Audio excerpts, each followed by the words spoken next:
Officiers généraux, officiers supérieurs, officiers subalternes, sous-officiers, caporaux, matelots et soldats.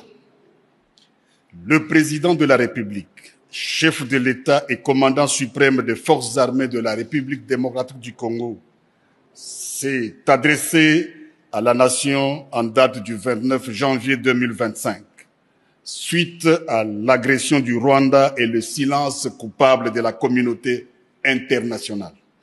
En ces jours, je m'adresse à vous. Allez-vous permettre à nos audacieux ennemis de violer impunément l'intégrité du territoire de la République? Allez-vous permettre que s'échappe l'armée qui a porté la terreur dans vos familles? Vous ne le ferez pas. Marchez donc contre elle. Arrachez à son front les territoires actuellement sous son emprise. Votre engagement et la fidélité à votre devise. Ne jamais trahir le Congo. Toutes ces guerres sont causées par la convoitise de nos ennemis. Ces derniers vont venir pour tenter de vous corrompre. Il ne faut donc pas trahir le Congo. Vous devez vous rappeler les conséquences d'une armée défaite.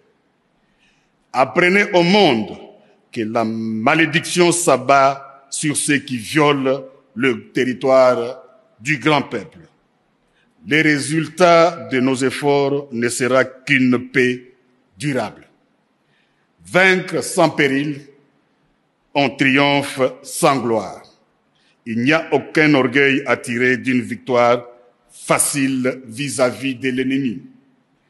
Pour les services rendus dans cette lutte dans laquelle nous sommes engagés, je vous présente les remerciements du commandant suprême de ma part et du pays tout entier.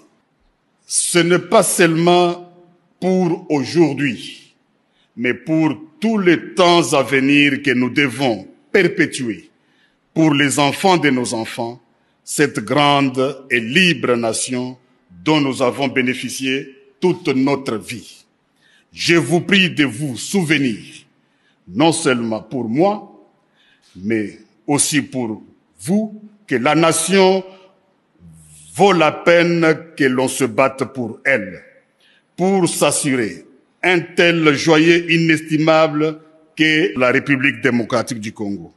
Nous avons devant nous une épreuve de plus pénible, de nombreux et longs mois de lutte et de souffrance. Vous vous demandez quelle est notre politique. Je veux le dire ici.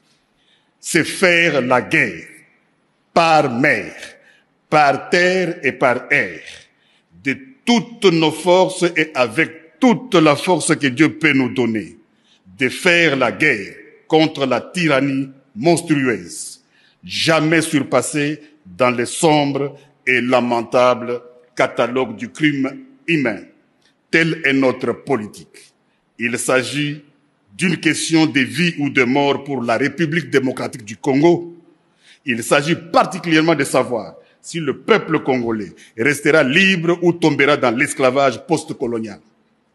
Il ne doit pas y avoir de place dans nos rangs pour les pleurnichards et les lâches, pour les marchands de panique et des déserteurs.